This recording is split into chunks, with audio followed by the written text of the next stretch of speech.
It must be the first week of June in South Carolina with all these bad storms that we're having, right? We did have that flash flood warning yesterday for the first day of the Carolina Country Music Festival in Marion and Horry counties. Today, the theme is going to be the same, except storm coverage is going to be a little bit lower, so we do have weather impact days for today, tomorrow, and Sunday, all of your weekend, because of the chance of severe weather, and that will come with gusty winds and possibly some thunder and lightning. Not so much of a flooding threat, but it is still there. Now, we are still having to use the Charleston radar site because inconveniently the Columbia radar site happens to be down.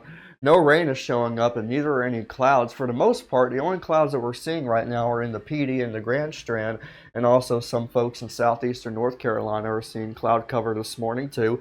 The threat of storms is going to come well after 3 o'clock this afternoon. Otherwise, we're going to see mostly sunny skies, high temperatures reaching the low 90s, although I do want you to know that dew points are in the low to mid 60s, and that's actually as far as they can go. They want to go higher than that, but they can't.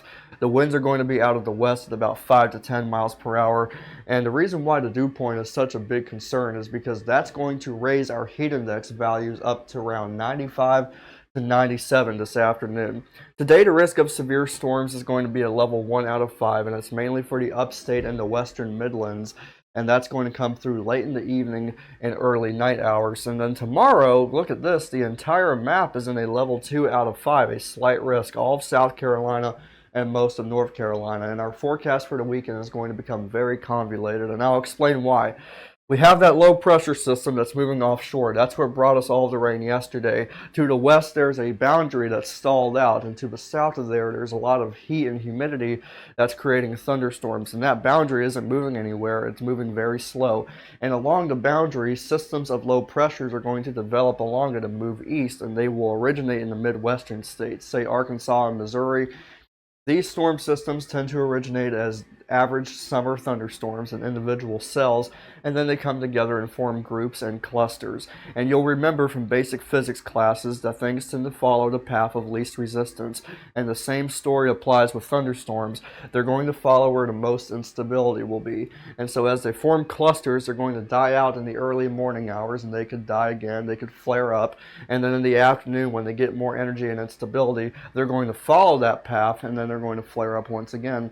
And so the moral of the story here is that although we have a great area of severe weather, that's just because that's where all the instability will be. Not everybody is going to see thunderstorms over the weekend. It's going to be very isolated chance, but the chance will still be there for everybody to see severe weather, and then they're going to develop and move off into different areas, such as Sunday, where this cluster of thunderstorms will move further south, and so therefore we only have the eastern part of South Carolina and the Midlands, the PD, and the Low Country in southeast North Carolina in a level 2 out of 5, a slight risk of severe weather for Sunday.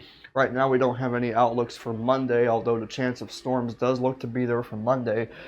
So here's our story for tonight. This is going to be around 10 o'clock in the evening. We're seeing what's left of the storm system come on through, and this will mainly impact communities in the upstate, focusing in on the South Carolina, North Carolina border. That's the greatest area that could see damaging wind gusts and large hail tonight, along with thunder and lightning and heavy rain, mainly areas in the mountains and the upstate north of Interstate 85, say Greenville, Spartanburg, and Clemson. That's going to push on through, and then every single day during the next 7 days, we've got a chance for isolated thunderstorms. Tomorrow will be the warmest day of the week at 94 degrees. The heat index numbers could get close to 98, all because of the dew points. And then look at this, the thunderstorm icon every single day until at least Thursday, and then next Friday we have a slight chance. But the best chance of thunderstorms will definitely be Sunday, Tuesday, and Wednesday. Temperatures remaining the same. It's almost like you copy and paste the days, right? Temperatures in the upper 80s, low temperatures near 70. They're very close together. That's a good indicator that it's humid, and we're going to see heat index numbers get close to 95 every single day. So lots of weather to talk about this week. We got a daily storm chance, and it's just going to be a guessing game at this point. Who's going to see the heaviest rain at what time?